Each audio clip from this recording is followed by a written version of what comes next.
हरे कृष्ण, राधे राधे। द्वादश स्कंद 11वां अध्याय भगवान के अंग, उपांग और आयुधों का रहस्य तथा विभिन्न सूर्यगणों का वर्णन। शौनक जी ने कहा, सूत जी, आप भगवान के परम भक्त और बहुज्ञों में शिरोमणि हैं। हम लोग समस्त शास्त्रों के सिद्धांत के संबंध में आपसे एक विशेष प्रश्न पूछना चाहते हैं, क्योंकि आप उसके मर्मज्ञ हैं।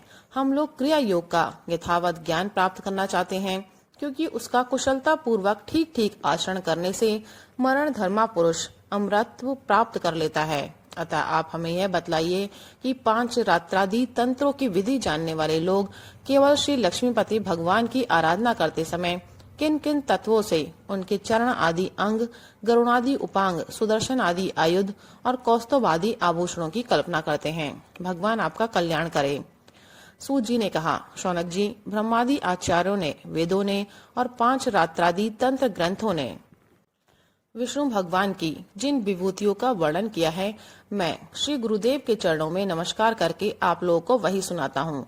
भगवान के जिस चेतना अधिष्ठित विराट रूप में यह त्रिलोकी दिखाई देती है, वह प्रकृति, सूत्रात्मा, महतत्व, अहंकार और पंच तन्मात्रा, इन 9 तत्वों के सहित 11 इंद्रिया और पंचभूत, इन 16 विकारों से बना हुआ है। यह भगवान का ही पुरुष रूप है। पृथ्वी इसके चरण है, स्वर्ग मस्तक है, अंतरिक्ष नाभि है, सूर्य नेत्र है, वायु नासिका है और दिशाएं कान हैं, प्रजापति लिंग है, मृत्यु गुदा है, लोकपालगण भुजाएं हैं, चंद्रमा मन है और यमराज भौहें हैं। लज्जा ऊपर का होठ है, लोभ नीचे का होठ है, चंद्रमा की चांदनी दंतावली है, ब्रह्म मुस्कान है, वृक्ष रोम है और बादल ही विराट पुरुष के सिर पर उगे हुए बाल हैं। शौनक जी, जिस प्रकार यह व्यष्टि पुरुष अपने परिमाण से 7 बित्ते का है, उसी प्रकार वह समष्टि पुरुष भी इस लोक संस्कृति के साथ अपने 7 बित्ते का है। स्वयं भगवान अजन्मा है। वह कौस्तुभ मणि के बहाने जीव चैतन्य रूप आत्म ज्योति को ही धारण करते हैं और उसकी सर्वव्यापनी प्रभा को ही वक्ष स्थल पर श्री वत्स रूप से, वे अपनी सत्वरज आदि गुणों वाली माया को वनमाला के रूप से, छंद को पीताम्बर के रूप से तथा अ उ म इन 3 मात्रा वाले प्रणव को यज्ञोपवीत के रूप में धारण करते हैं। देवादिदेव भगवान सांख्य और योग रूप मकराकृत कुंडल तथा सब लोकों को अभय करने वाले ब्रह्म लोक को ही मुकुट के रूप में धारण करते हैं। मूल प्रकृति ही उनकी शेष शैया है, जिस पर वे विराजमान रहते हैं, और धर्म ज्ञान आदि युक्त सत्व गुण ही उनके नाभि कमल के रूप में वर्णित हुआ है। वे मन, इंद्रिय और शरीर संबंधी शक्तियों से युक्त प्राण तत्व रूप कौमोद की गदा, जल तत्व रूप पांचजन्य शंख और तेज तत्व रूप सुदर्शन चक्र को धारण करते हैं। आकाश के समान निर्मल आकाश स्वरूप खड़ग, तमो में अज्ञान रूप ढाल, काल रूप शांग धनुष और कर्म का ही तरकस धारण किए हुए हैं। इंद्रियों को ही भगवान के बाणों के रूप में कहा गया है। क्रिया शक्ति युक्त मन ही रथ है। तन्मात्राएं रथ के बाहरी भाग हैं और वर अभय आदि की मुद्राओं से उनकी वरदान, अभयदान आदि के रूप में क्रियाशीलता प्रकट होती है। सूर्य मंडल अथवा अग्नि मंडल ही भगवान की पूजा का स्थान है। अंतकरण की शुद्धि ही मंत्र दीक्षा है और अपने समस्त पापों को नष्ट कर देना ही भगवान की पूजा है। ब्राह्मणों, समग्र ऐश्वर्य, धर्म, यश, लक्ष्मी, ज्ञान और वैराग्य, इन 6 पदार्थों का नाम ही लीला कमल है, जिसे भगवान अपने कर कमल में धारण करते हैं। धर्म और यश को क्रमशः चवर एवं व्यजन पंखे के रूप से तथा अपने निर्भय धाम वैकुंठ को छत्र रूप से धारण किए हुए हैं। तीनों वेद का ही नाम करुण है। वे ही अंतर्यामी परमात्मा का वहन करते हैं।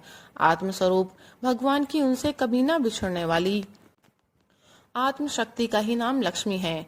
भगवान के पार्षदों के नायक विश्व विश्रुत विश्वक्सेन 5 रात्रादि आगम रूप है। भगवान के स्वाभाविक गुण, अणिमा, महिमा आदि अष्ट सिद्धियों को ही नंद, सुनंद आदि 8 द्वारपाल कहते हैं। शौनक जी, स्वयं भगवान ही वासुदेव, संकर्षण, प्रद्युम्न और अनिरुद्ध इन 4 मूर्तियों के रूप में अवस्थित है।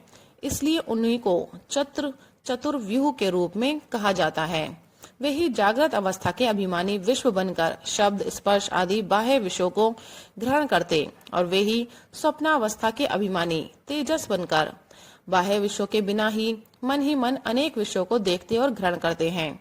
वे ही सुषुप्ति अवस्था के अभिमानी प्राज्ञ बनकर विषय और मन के संस्कारों से युक्त अज्ञान से ढक जाते हैं, और वही सबके साक्षी तुरीय रहकर समस्त ज्ञानों के अधिष्ठान रहते हैं। इस प्रकार अंग उपांग आयुध और आभूषणों से युक्त तथा वासुदेव, संकर्षण, प्रद्युम्न एवं अनिरुद्ध इन 4 मूर्तियों के रूप में प्रकट सर्वशक्तिमान भगवान श्री हरि ही क्रमशः विश्व, तेजस, प्राज्ञ एवं तुर्य रूप से प्रकाशित होते हैं। शौनक जी, वही सर्वस्वरूप भगवान वेदों के मूल कारण हैं। वे स्वयं प्रकाश एवं अपनी महिमा से परिपूर्ण हैं।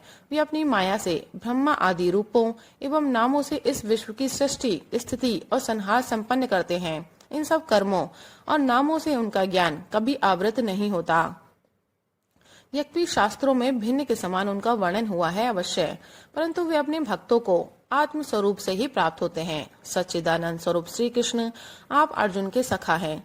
आपने यदुवंश शिरोमणि के रूप में अवतार ग्रहण करके पृथ्वी के द्रोही भूपालों को भस्म कर दिया है। आपका पराक्रम सदा एक रस रहता है।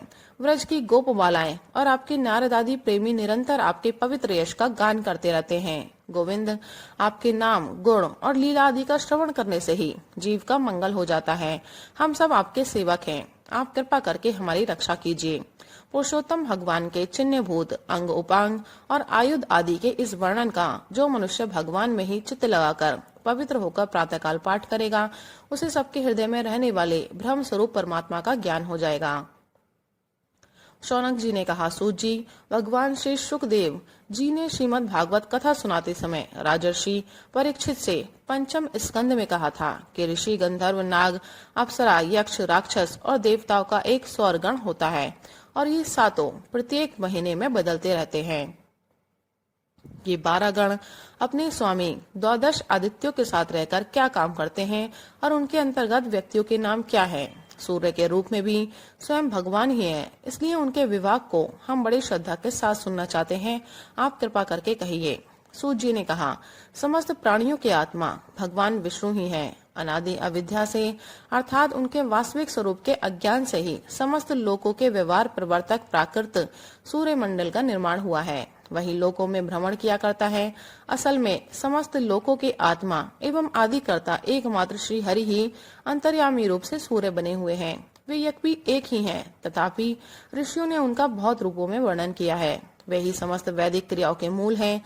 शौनक जी, एक भगवान ही माया के द्वारा काल, देश, यज्ञादि क्रिया, कर्ता, स्त्रुवा आदि करण, यज्ञादि कर्म, वेद मंत्र, शाकल्य आदि द्रव्य और फल रूप से 9 प्रकार के कहे जाते हैं। काल रूपधारी भगवान सूर्य लोकों का व्यवहार ठीक ठीक चलाने के लिए चैत्रादि 12 महीनों में अपने भिन्न भिन्न 12 गणों के साथ चक्कर लगाया करते हैं। शौनक जी, धाता नामक सूर्य, कृतस्थली अप्सरा, हेती राक्षस, वासुकी सर्प, रथकृत यक्ष, पुलस्त्य ऋषि और तुम्बुरु गंधर्व ये चैत्र मास में अपना अपना कार्य संपन्न करते हैं। अरेयमा सूर्य, पुलह ऋषि, अथौजा यक्ष, प्रहेती राक्षस, पुंजिक स्थली अप्सरा, नारद गंधर्व और कच्छ नीर सर्प ये वैशाख मास के कार्य निर्वाहक हैं। मित्र सूर्य, अत्रि ऋषि, पौरुषे राक्षस, तक्षक सर्प, मेनका अप्सरा, हाहा गंधर्व और रथ स्तवन यक्ष ये ज्येष्ठ मास के कार्य निर्वाहक हैं। आषाढ़ में वरुण नामक सूर्य के साथ वशिष्ठ ऋषि, रंभा अप्सरा, सहजन्य यक्ष, हुहु गंधर्व, शुक्र नाग और चित्र स्तवन राक्षस अपने अपने कार्य का निर्वाह करते हैं। श्रावण मास इंद्र नामक सूर्य का कार्यकाल है। उनके साथ विश्वावसु गंधर्व, श्रोता यक्ष, एलापत्र नाग, अंगिरा ऋषि, प्रमलोचा अप्सरा एवं वर्य नामक राक्षस अपने कार्य का संपादन करते हैं। भाद्रपद के सूर्य का नाम है विवस्वान। उनके साथ उग्रसेन गंधर्व, व्याघ्र राक्षस, आसारण यक्ष, भृगु ऋषि, अनुम लोचा अप्सरा और शंखपाल नाग रहते हैं। शौनक जी, माघ मास में पूषा नाम के सूर्य रहते हैं। उनके साथ धनंजय नाग, वात राक्षस, सुषेण गंधर्व, सुरुचि यक्ष, घृताची अप्सरा और गौतम ऋषि रहते हैं। फागुन मास का कार्यकाल पर्जन्य नामक सूर्य का है। उनके साथ क्रतु यक्ष, वर्चा राक्षस, भरद्वाज ऋषि, सेनजित अप्सरा, विश्व गंधर्व और ऐरावत सर्प रहते हैं। मार्गशीर्ष मास में सूर्य का नाम होता है अंशु। उनके साथ कश्यप ऋषि, ताक्ष यक्ष, ऋतसेन गंधर्व और वशी अप्सरा, विदुक्षरु राक्षस और महाशंख नाग रहते हैं। पौष मास में भग नामक सूर्य के साथ स्फूर्ज राक्षस, अरिष्टनेमी गंधर्व, उर्ण यक्ष, आयु ऋषि, पूर्व चित्ती अप्सरा और करकोटक नाग रहते हैं। आश्विन मास में त्वष्टा सूर्य, जमदग्नि ऋषि, कंबल नाग, तिलोत्तमा अप्सरा, ब्रह्मापेत राक्षस, सत्यजित यक्ष और धृतराष्ट्र गंधर्व का कार्यकाल है तथा कार्तिक में विष्णु नामक सूर्य के साथ अश्तर नाग, रंभा अप्सरा, सूर्य वर्षा गंधर्व, सत्यजित यक्ष, विश्वामित्र ऋषि और मखापेत राक्षस अपना अपना कार्य संपन्न करते हैं। शौनक जी, वे सब सूर्य रूप भगवान की विभूतियां हैं। जो लोग इनका प्रतिदिन प्रातःकाल और सायंकाल स्मरण करते हैं उनके सारे पाप नष्ट हो जाते हैं। ये सूर्य देव अपने 6 गणों के साथ 12 महीने सर्वत्र विचरते रहते हैं और इस लोक तथा परलोक में विवेक बुद्धि का विस्तार करते हैं। सूर्य भगवान के गणों में ऋषि लोग तो सूर्य संबंधी ऋग्वेद, यजुर्वेद और सामवेद के मंत्रों द्वारा उनकी स्तुति करते हैं और गंधर्व उनके सुयश का गान करते रहते हैं। अप्सराएं आगे आगे नृत्य करती चलती हैं। नागगण रस्सी की तरह उनके रथ को कसे रहते हैं। यक्षगण रथ का साज सजाते हैं और बलवान राक्षस उसे पीछे से ढकेलते हैं। इनके सिवा वालखिल्य नाम के 60,000 निर्मल स्वभाव ब्रह्म ऋषि सूर्य की ओर मुंह करके उनके आगे आगे स्तुति पाठ करते चलते हैं। इस प्रकार अनादि अनंत अजन्मा भगवान श्री हरि ही कल्प कल्प में अपने स्वरूप का विवाह करके लोकों का पालन पोषण करते रहते हैं। राधे कृष्ण, राधे राधे, हरे कृष्ण।